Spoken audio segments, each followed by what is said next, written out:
Thank you.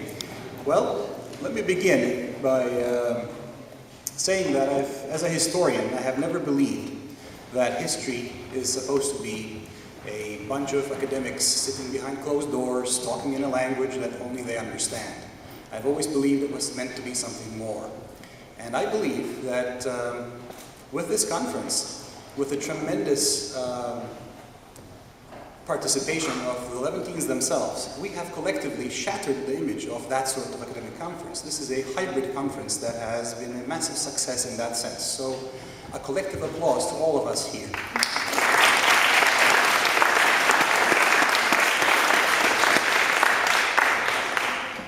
I would also like to, there will be people who will be thanking many others, but I would like to point to Dr. Amidalu here, whose tremendous attention to detail and programming skills made all this possible. This would not have been possible without her, so thank you, Dr. Amidalu.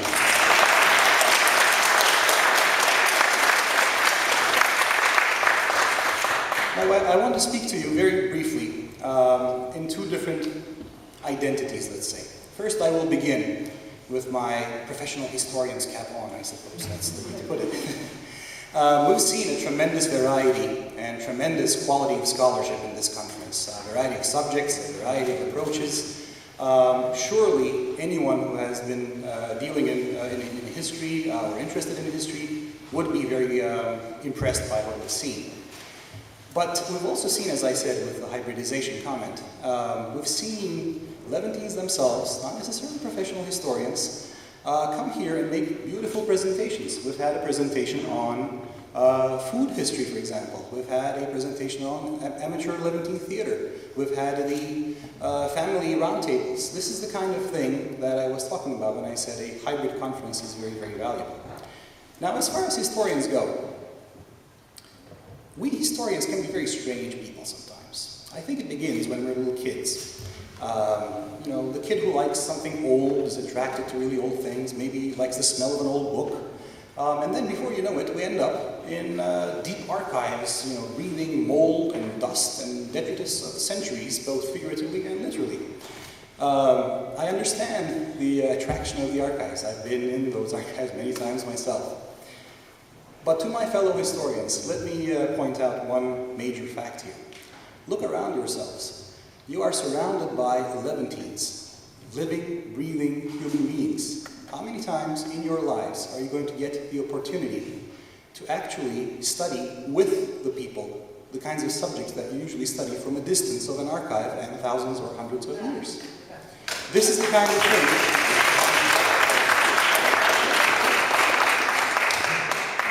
I mean, we all have fantasies as historians. One of my fantasies, and I know that many fellow historians share, is having a time machine. I wish I could have a time machine and go and visit when Empress Theodora was upbraiding the Emperor Justinian, just a few miles from here. I wouldn't want to see what happened afterwards. They killed about 40,000 people in the Hippodrome, but I would like to see the initial scene.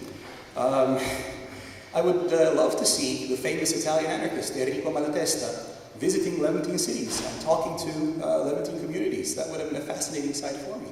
But as far as the Levantines themselves are concerned, we have our own time machines here. So that's what I wanted to present to you as an idea, to perhaps pause the dusty archives, which you can always go back to, hopefully, if they're destroyed, and interact with the Levantines themselves. Now, I would like to remove the historian's cap and talk to you as a Levantine myself. As I was growing up, and I'm sure many Levantines know this feeling, I have observed in my lifetime the dwindling of the Levantine community, our numbers getting smaller and smaller, our ability to continue our culture, our way of life, being under threat of extinction.